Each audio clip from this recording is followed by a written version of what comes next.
Okay, we're live. Okay, hello everybody. My name is Stacey Adelman and I'm a registered psychologist and founder of Joshua Tree Learning Center. And I have invited Gina Kempton here today. We're going to be talking about women and anxiety. So every Tuesday at 12, we try to talk about a different topic. We talk about a whole bunch of different things. So this week, we really wanted to talk about women and anxiety. So all right.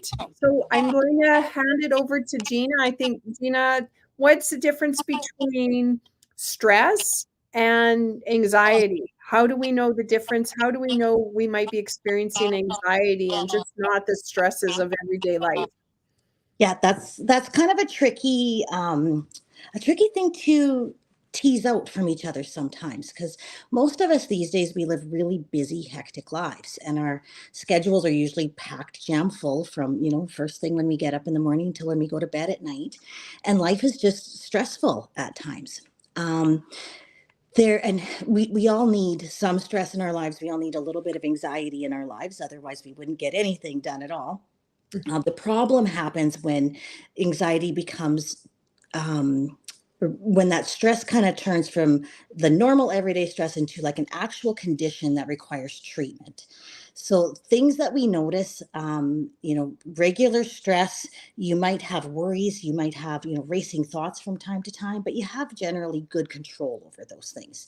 So when it's time to go to sleep at night, you can turn off those thoughts quite easily and get a good night of sleep.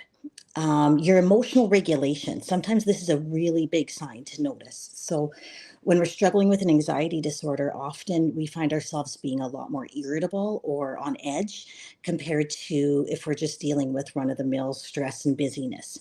We might find ourselves reacting to things in a way that we normally wouldn't.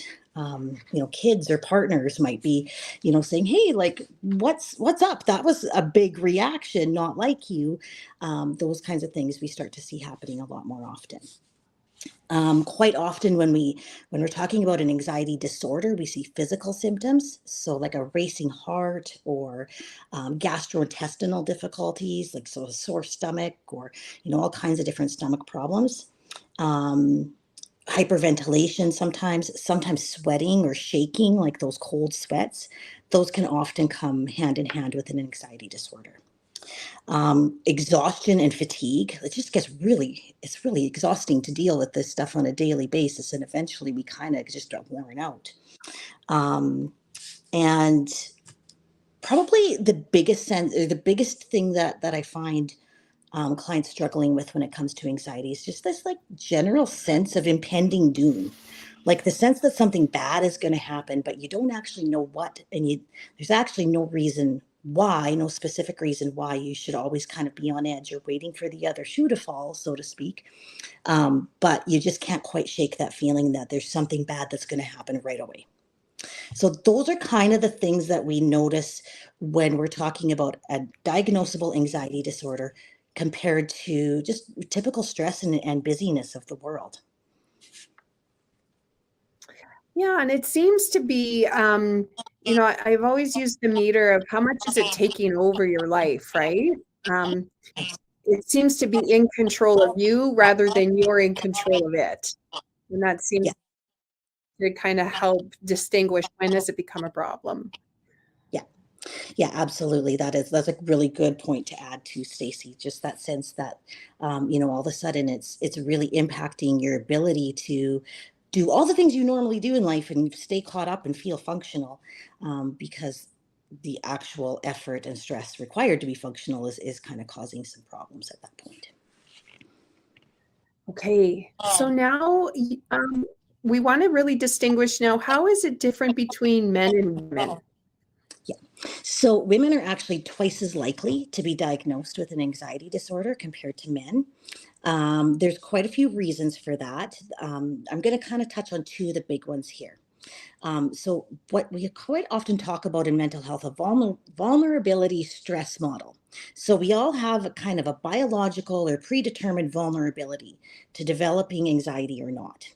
Then the factor that determines if we have symptoms of anxiety is the amount of stress that we have in our lives, or the amount of pressure that we're under, or the amount of trauma that we're going through. So women, we know, are a little bit biologically more vulnerable for lots of reasons. A big one being the fluctuating the fluctuating levels of hormones that we have in our bodies, either due to our monthly cycle or when we hit perimenopause and menopause. Estrogen is quite neuroprotective in a lot of ways. And when those levels start to drop, we can all of a sudden start to experience some symptoms of all kinds of different things that we didn't experience before, anxiety being one of them. Right. So that's a really important thing to kind of think about. Our vulnerability also relates to, our genetics. So, does somebody in your family have anxiety? Is this something that, you know, that is hereditary for you? Because we know that it can have a hereditary link. And then on the stress side of things, there's lots of factors that impact women in a different way than men. So, for example, women just have a higher expectation of functioning in certain realms of life versus men. We know that when it comes to domestic labor and emotional labor in families, women are still performing the bulk of those duties compared to men. Women struggle a little bit more with perfectionism, or the sense of wanting to overachieve at things. And it sometimes just becomes like we're trying so hard to overachieve and do everything perfectly well that we eventually end up sort of crashing and burning. And that's when anxiety gets the better of us. Um, there's lots of misconceptions too about what the life of a woman might look like. So quite often we just sort of expect that we're going to be tired and worried, and maybe not sleeping well due to family demands or career demands. All those kinds of things impact women in a slightly different way than they do men as well. So there's lots of different reasons. Another one being trauma. So women are disproportionately victims of trauma more often than men are. And a history of trauma quite often predisposes you to developing an anxiety disorder or other disorders later on down the road. Okay. So I think it's really important that I'm hearing an echo when I'm talking, so my apologies. But it's important to acknowledge, I think, that it is different for men and women. And I think it does differ throughout the lifespan. You talked about perimenopause and menopause and changing hormone levels. So there's a lot of factors and a lot of changes in women's lives throughout the lifespan that I think we really need to acknowledge and pay attention to, specifically when we're looking at anxiety. So Gina is developing a group specifically for women and anxiety, because I think there's things we have to look at and acknowledge and address. So Gina has this idea, well, let's bring a bunch of women together and let's start working through anxiety together. So Gina, could you tell us a little bit more about your group and what some of your plans are or some of your objectives are with that group? Yeah, you bet. So the benefit of group therapy versus individual therapy is that we will work on skill building and do all the things that we would do in individual therapy. However, you get the support of having other people there with you who are going through kind of the same things. And so I often find it doesn't matter how great a job I do in my office one-on-one with people, there's just something that is so incredibly therapeutic about having other people who have similar lives compared to you, or who are going through similar things, and the sense that you're not alone. That's a really important and really helpful construct to experience when it comes to therapy and recovering from anxiety. So we know anxiety is a very treatable condition. Less than half of women actually get treatment for anxiety, which is a little bit worrisome in some ways. And we know one of the reasons that women tend not to go for treatment for anxiety is, first of all, cost, and second of all, accessibility or convenience, being able to fit that into their schedule or fit that into a busy workday. So my thought with the anxiety group that we're going to be offering is that, first of all, it will reduce the cost, and it's still completely insured by most health insurance plans. But it does allow you to kind of use those health insurance dollars to go a little bit further. So you get a full round of treatment as opposed to maybe 2 or 3 or 4 sessions that some plans only cover. So if you're short, a little bit on the lower side when it comes to insurance coverage, this might be a great option for you. If you're somebody who just really likes to hear, about how other people are making things work or how other people are coping, or just like you enjoy that feeling of not feeling so alone in your struggles, then this group will be a really great fit for you. And I'm also going to be offering it in the evening hours as well. So at least then that's one less hurdle in terms of having to get time off work or having to juggle schedules in order to make it. So those are some of the benefits of accessing group therapy or this particular group versus individual therapy. And we're going to talk about anxiety as a disorder, what it does to your body, how it works in your brain, why your brain produces that level of anxiety. And then we're going to really cover the whole gamut of coping skills. So everything from, we're going to be using CBT, so that's cognitive behavioral therapy. And so we're going to use your thoughts and your actions or your behaviors in order to help actually decrease your level of anxiety at the end of treatment. We're going to use what's called ACT, acceptance and commitment therapy. So we're going to touch a little bit on that in terms of, how to cope with the reality that sometimes there are these worries or these processes in our lives that we just can't control and we can't do anything about it. How do you come to peace with that? And how do you exist with those things at the same time? And sorry, I'm, as many women are probably right now, I'm juggling family because I've got a little one home from school due to no supervision with this teacher strike. So he's just waving at me in the corner. And so it's going to be mostly, sharing strategies, helping build strategies, practicing them in between sessions, coming back together and getting that support from the group, and hopefully doing it in a way that's convenient and accessible for women.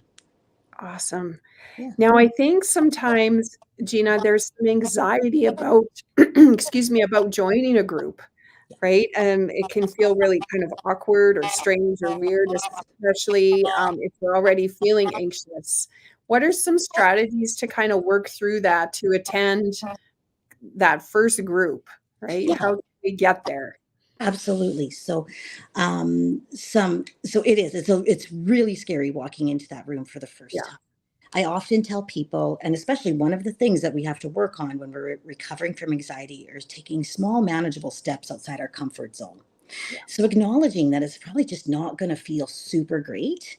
If it's at the point where your anxiety is so intense that it's like you can't even get yourself there, you have the benefit of, we're going to help hold this in our office building. I will be there. I'm a trained registered psychologist.